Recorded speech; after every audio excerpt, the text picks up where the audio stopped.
Online seller ng mga tanim ang 34 anyos na si JJ Abdullah ng Barangay San Juan, Iriga City, Camarines Sur. Green thumb mang ituring ng mga kakilala, alam niyang marami pa siyang dapat matutunang mga paraan para lalong lumawak ang kanyang kaalaman bilang certified plantito. Kaya nang malamang may urban and rural gardening training ang City Agriculture Office, Public Employment Service Office at TESDA, agad siyang nagrehistro sa barangay para dito, lalo't libre naman. Tinuro sa amin yung paggawa ng carbonized rice hull. Initially, bumibili talaga ako ng carbonized rice hull. Aside doon, yung mga organic pesticides and fertilizers na kung saan mas helpful siya sa environment. Sumali rin sa libreng gardening training ang barangay kagawad na si Francia Lopez na isa sa natutunan ang paggawa ng mga recycled flower pots. Pera pa dyan, igwa pa akong mga nanoodaan na mga itong mga bago-bagangon niya na mga self-drainage, na mga pag-water ng plants, yun po. Nasa 32 residente ng Barangay San Juan ang dumalo. 2 days po ito.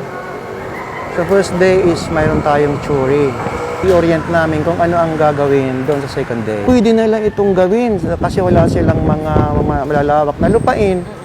Maski sa hindi ng mga sa kanilang pagod nila, sa mga bakod lang nila, sa mga terrace nila, sa mga rooftop nila, advisable po ito. Pwede na lang itong gawin kasi wala silang mga malalawak na lupain. Maski sa hindi ng mga sa kanilang pagod nila, sa mga bakod lang nila, sa mga terrace nila, sa mga rooftop nila, advisable po ito. Ayon sa coordinator ng Community Training for Employment ng TESDA at OIC Manager ng Iriga Peso na si Nestor Awa, bukod sa tanggalin ang stress, layon ng programa na matulungan ang mga Irigenyo na maging produktibo pa rin ngayong may pandemya. Tanganing matawan ta nin oportunidad itong mga kababayan ta sa Iriga, lalo na ngunyan na panahon nin pandemic, ma-divert ang sa indang atensyon, mahali ang stress, mahali ang kapagalan. Pag ina ko kaya, so knowledge ko, sapat na sa pagtatanim.